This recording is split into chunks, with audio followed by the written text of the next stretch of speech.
Hai, perkenalkan, nama saya Isniatun Khairiyah, peserta Latsar CPNS Kementerian Agraria dan Tata Ruang Badan Pertanahan Nasional tahun 2021, gelombang 3, angkatan 5. Materi pokok yang akan kita bahas pada Learning Journal Agenda 2 kali ini, yaitu 1. Akuntabilitas, 2. Nasionalisme, dan yang ketiga, etika publik. Yang pertama kita bahas adalah akuntabilitas. Apa sih akuntabilitas itu? Pengertian akuntabilitas. Akuntabilitas merujuk pada kewajiban setiap individu, kelompok, atau instansi untuk memenuhi tanggung jawab yang menjadi amanahnya, yaitu menjamin terwujudnya nilai-nilai publik. Akuntabilitas memiliki tujuan untuk menjelaskan bagaimana pertanggungjawaban hendak dilaksanakan, metode apa yang akan dipakai untuk melaksanakan tugas, bagaimana realitas pelaksanaannya, dan apa dampaknya. Mengapa akuntabilitas itu penting? Akuntabilitas diperlukan untuk menyediakan kontrol demokratis atau berperan demokrasi. Yang kedua, untuk mencegah korupsi dan penyalahgunaan kekuasaan atau peran konstitusional. Dan yang ketiga, untuk meningkatkan efisiensi dan efektivitas atau peran belajar. Aspek-aspek akuntabilitas. Akuntabilitas adalah sebuah hubungan. Artinya, hubungan dua pihak antara individu, kelompok, atau institusi dengan negara dan masyarakat. Yang kedua, berorientasi pada hasil. Hasil yang diharapkan adalah aparat pemerintah yang bertanggung jawab, adil, inovatif, dan hasil yang maksimal. Akuntabilitas membutuhkan laporan, baik itu laporan individu maupun laporan institusi. Akuntabilitas juga membutuhkan konsekuensi antara sanksi atau penghargaan. Dan akuntabilitas memperbaiki kinerja, artinya memperbaiki kinerja PNS dalam memberikan pelayanan kepada masyarakat. Tingkatan akuntabilitas. Tingkatan yang pertama yaitu akuntabilitas personal berkaitan dengan diri seperti kejujuran, integritas, moral, dan etika. Yang kedua yaitu akuntabilitas individu berkaitan dengan pelaksanaan di lingkungan kerja.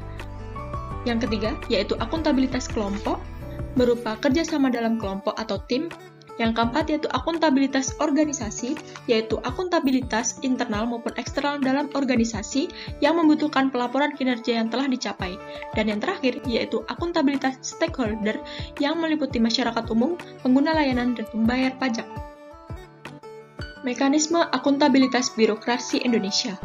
Ada akuntabilitas kejujuran dan hukum, akuntabilitas proses, akuntabilitas program, dan akuntabilitas kebijakan. Mekanisme akuntabilitas birokrasi Indonesia terdiri dari perencanaan strategis, kontrak kinerja, dan laporan kinerja.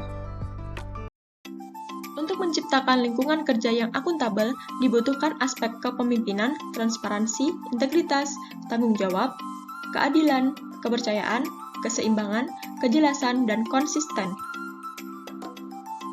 Langkah-langkah untuk menciptakan framework akuntabilitas dimulai dari menentukan tujuan dan tanggung jawab, merencanakan apa yang akan dilakukan untuk mencapai tujuan, melakukan implementasi monitoring kemajuan, memberikan laporan secara lengkap, dan memberikan evaluasi serta masukan untuk perbaikan. Lalu, bagaimana sih cara menjadi PNS yang akuntabel? Dimulai dari transparansi dan akses informasi, memiliki tindakan dan keputusan yang berimbang, bertindak adil dan berprinsip due process, akuntabel dan transparan, bekerja secara penuh, efektif dan efisien, serta berperilaku sesuai dengan kode etik. Materi kedua yaitu nasionalisme. Nasionalisme adalah suatu sikap politik dari masyarakat suatu bangsa yang mempunyai kesamaan kebudayaan dan wilayah, serta kesamaan cita-cita dan tujuan. Dengan demikian, masyarakat suatu bangsa tersebut merasakan adanya kesetiaan yang mendalam terhadap bangsa itu sendiri. Ada yang tahu prinsip-prinsip nasionalisme itu apa? Prinsip-prinsip nasionalisme ada 4. Yang pertama, yaitu hasrat untuk mencapai kesatuan. Yang kedua, hasrat untuk mencapai kemerdekaan. Yang ketiga, hasrat untuk mencapai keaslian. Dan yang keempat, hasrat untuk mencapai kehormatan bangsa. Nah, dari prinsip-prinsip nasionalisme tadi dapat diimplementasikan melalui nilai-nilai dari sila-sila Pancasila. Dimulai dari sila pertama Pancasila, yaitu ketuhanan yang Maha Esa, sebagai jati diri bangsa, yaitu bangsa yang agamis. Diharapkan bisa membedakan mana yang baik dan buruk, mana yang halal dan haram, dan membedakan mana yang hak dan yang batil. Lalu, wujud nyata dalam perilaku sehari-hari dari sila Pancasila yang pertama ini diharapkan mampu bersikap jujur dan mempunyai integritas, hormat pada hak orang lain, hormat pada aturan dan hukum masyarakat, punya etika sebagai prinsip dasar dalam kehidupan sehari-hari, tidak korupsi dan tidak berlaku koruptif lainnya, sabar, berjiwa besar, dan berprasangka baik. Sila yang kedua yaitu kemanusiaan yang adil dan beradab. Sebagai jati diri bangsa yang merupakan bangsa yang saling menghormati hak asasi manusia.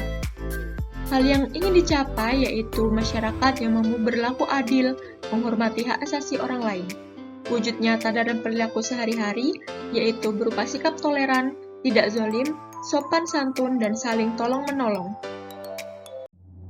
Selanjutnya yaitu sila ketiga Pancasila, yaitu Persatuan Indonesia. Sebagai jati diri bangsa yang merupakan bangsa yang sangat mencintai tanah airnya, diharapkan siap sedia membela negara, siap sedia membela kehormatan bangsa, dan siap sedia menjaga kesatuan dan kesatuan.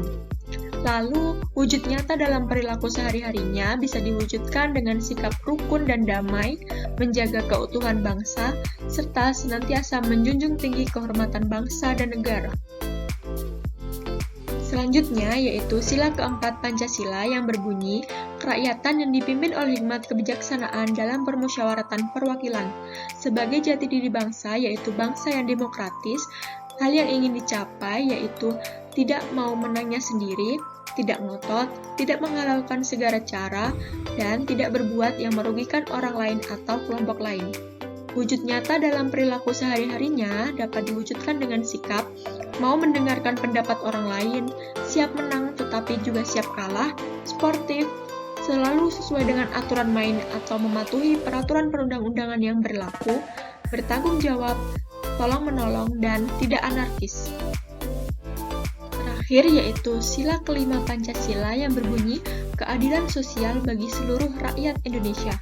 Sebagai jati diri bangsa diharapkan mampu menjunjung tinggi kebersamaan dengan hasil yang ingin dicapai yaitu tidak mementingkan diri sendiri, kelompok atau golongan, memperhatikan nasib orang lain, gotong royong, ringan sama dijinjing, berat sama dipikul. Wujud nyatanya dalam perilaku sehari-hari yaitu tidak serakah, tepat waktu, mau bekerja keras, saling membantu, dan suka menabung serta investasi. Materi yang ketiga yaitu etika publik. Apa itu etika publik? Etika publik adalah suatu refleksi tentang standar atau norma yang menentukan baik atau buruk, benar atau salah dari suatu tindakan, perilaku, dan keputusan untuk mengarahkan kebijakan publik dalam rangka menjalankan tanggung jawab pelayanan publik. Etika publik berkaitan erat dengan kode etik, yang merupakan peraturan yang mengatur tentang tingkah laku atau etika dalam suatu kelompok khusus. Sudut pandangnya hanya ditunjukkan pada hal-hal prinsip dalam bentuk ketentuan tertulis. Ada beberapa ketentuan nilai-nilai dasar etika publik yang harus dilakukan sebagai seorang ASN. Yang pertama yaitu memegang teguh ideologi Pancasila. Kedua, setia dan mempertahankan Undang-Undang Dasar Negara Republik Indonesia tahun 1945 serta pemerintahan yang sah. 3. Mengabdi kepada negara dan rakyat Indonesia. 4. Menjalankan tugas secara profesional dan tidak berpihak. 5. Membuat keputusan berdasarkan prinsip keahlian. 6. Menciptakan lingkungan kerja yang non-diskriminatif. 7. Memelihara dan menjunjung tinggi standar etika luhur. Dan 8. Mempertanggungjawabkan tindakan dan kinerjanya kepada publik. Dimensi etika publik ada dimensi kualitas pelayanan publik, dimensi modalitas, serta dimensi tindakan integritas publik. Dengan adanya etika publik yang berupa kode etik ASN, diharapkan adanya perubahan mindset pada diri setiap ASN yang berubah dari penguasa menjadi pelayan, merubah dari wewenang menjadi peranan, serta menyadari bahwa jabatan yang diamanahkan akan dipertanggungjawabkan di dunia dan di akhirat. Nah, oleh karena itu, ASN sebagai pelayan publik tentu memerlukan penerapan etika publik yang sesuai dengan kode etik profesi agar terciptanya pelayanan yang baik untuk masyarakat. Terima kasih, semoga video ini bermanfaat ya.